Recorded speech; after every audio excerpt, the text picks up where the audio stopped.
كاين واحد الحاجه كيديرها الغراب غادي يخليك مصدوم بزاف. فاش كيموت ليه شي واحد كيدير ليه الطقوس ديال الجنازه. اليوم غنعاود لك على واحد المخلوق اللي غيخليك منبهر من الذكاء ديالو. ملي الصرب ديال الغربان كيلقاو شي غراب ميت كيتجمعوا عليه كيبداو يغوتوا، ثم كيتبدل السلوك ديالهم في ديك البلاصه. كيبدا واحد الحزن مدهش كانهم اناس عاقلين، بينما البعض منهم كينفصل على المجموعه باش يراقب، باش يقوم بالحراسه، لانه الخطر اللي قتل صاحبهم يقدر يكون باقي تما. ثم الى ما لقاو والو كيوليو يتفاداو داك المكان الى الابد، ولا كان ضروري انهم يدوزوا منه كيتعاملوا معاه بحذر. واش عمرك فكرتي علاش الغربان ولاو ذكيين لهاد الدرجه؟ يمكن سمعتي الحكايه ديال الغراب اللي كيدير حجرات صغار في الجره ديال الماء باش يطلع مستوى ديال الماء ويوصل ليه. هذه ماشي غير حكايه. شوف، الغراب ماشي غير طير عادي، راه بحال حاسوب حي كيتمشى.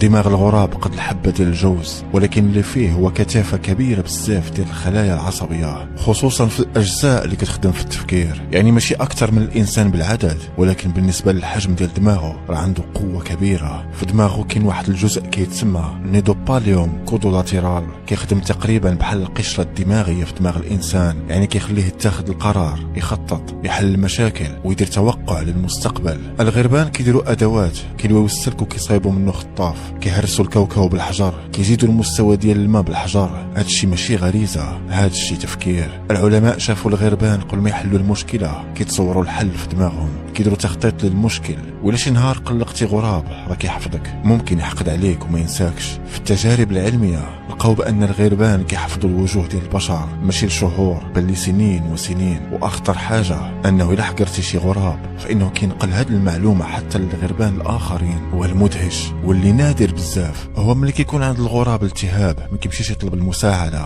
كيقلب على العش ديال النمل، كيتعمد يزعج النمل ويخليهم يطلعوا ويتحركوا فوق الريش ديالو. علاش؟ حيت النمل كيطلق حمض الفورميك، وهو ماده طبيعيه قويه كتقتل الميكروبات والطفيليات. وهذا السلوك كيتسمى علميا الانتينغ، وهذا الشيء تقنيه ديال التداوي بالنفس كيستعملوها الطيور من قبل ما البشر يعرفوا الدواء اصلا. واخر حقيقه، الغراب ماشي قوي بحال السباع، ماشي كبير بحال النسر، ولكن عنده السلاح اللي هو اخطر، سلاح العقل.